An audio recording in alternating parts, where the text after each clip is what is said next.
Can you paint a rosier picture for the Cleveland Indians?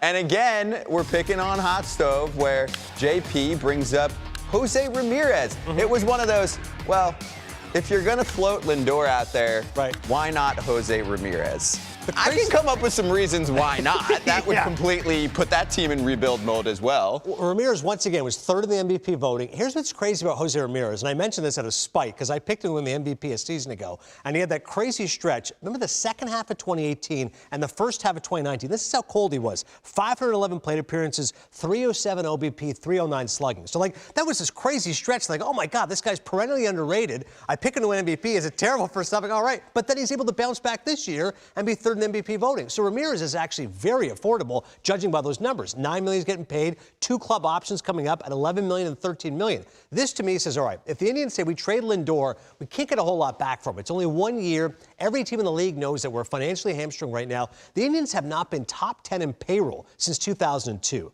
This has been a long descent for them. They were 24th in payroll this last year, 19th the year before that. So other teams are going, listen, you can't afford not to trade Lindor, i.e. I'm not going to give you my best prospect. It makes sense if Cleveland says, you know what, fine, we'll do a full-on rebuild. We want some good prospects back. We'll get you Frankie, who we all know is a top 10 player, and we'll also give you 3 years of Ramírez at a very affordable cost. In the same trade. Right, but then you owe us 3 blue-chip prospects. Yeah. We are going to get a king's ransom for this thing. Here's the question, though. Is Cleveland ready to go down that route? Or when you evaluate the American League Central, you're like, wait, if they trade Lindor, they're still in okay shape to contend for some type of spot. I think so, Scotty, because their pitching is so good. This team, the way that they replenish starting pitching in particular is incredible. The fact that they can say, you know what, Clevenger's expendable because we have so many other guys. Bauer's expendable. Corey Kluber's expendable. So when you have that rich starting pitching, the top 5, top 6 is ridiculous.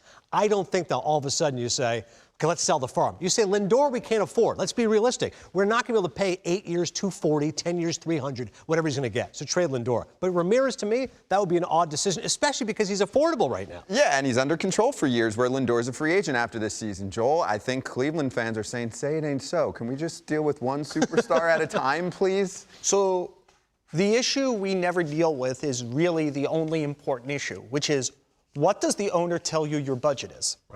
Right? Because if the owner tells you your budget is something that can't have a number that has Carrasco, Lindor, and Ramírez on it, then you know what? You got to trade Carrasco, Lindor, and Ramírez.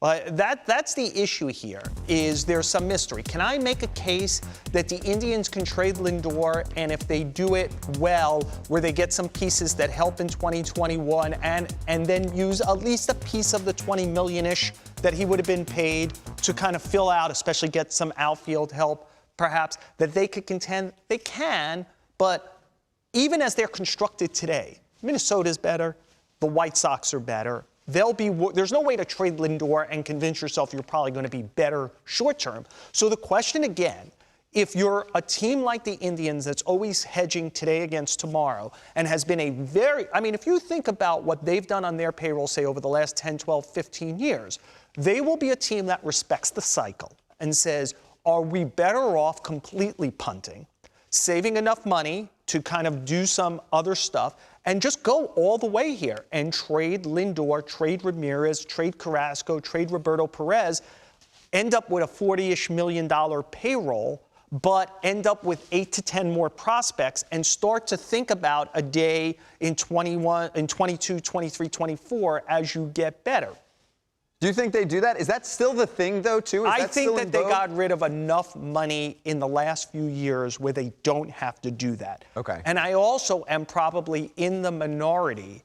I think Lindor will be traded, but I'm not positive Lindor is traded this offseason. I think that there could be a case made without a clear understanding of how many games we're playing next season, that a team is sitting there and going, well, what am I trading for Francisco Lindor for 162, 145, 135, 125? That once we begin the season, at least if I trade for him at the deadline, I know I get his prorated salary for the rest of these 80 games. And I think the Indians have clearly shown by trading Clevenger and Bauer while they were in the race that they have the stomach to do it. Now, this is a different level of stomach because this is the face of the franchise, a homegrown player as opposed to Bauer and Clevenger. But I think they've shown that they won't make a bad trade on someone else's time. So I think that they'll either get close to what they're looking for this offseason, or they'll take it into the season knowing they wouldn't get substantially worse, and they know that they could get better. Yeah, you could catch a team that really maybe has a hole at shortstop. Suddenly, they really could use Well, look, the guy. let's play the game out. Like, we're in New York. It turns out Andres Gimenez isn't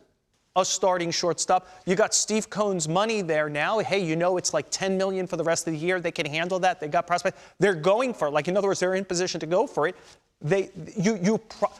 I'll say this is, I think the Indians will probably convince themselves, without knowing there's definitively a 162-game season next year, that they don't get markedly worse if they trade Lindor during the season, and there's an argument that they could get better than they're being offered right now when there's so much uncertainty. Hey, they've waited this long, you know? If it's going to take another few months, you might as well.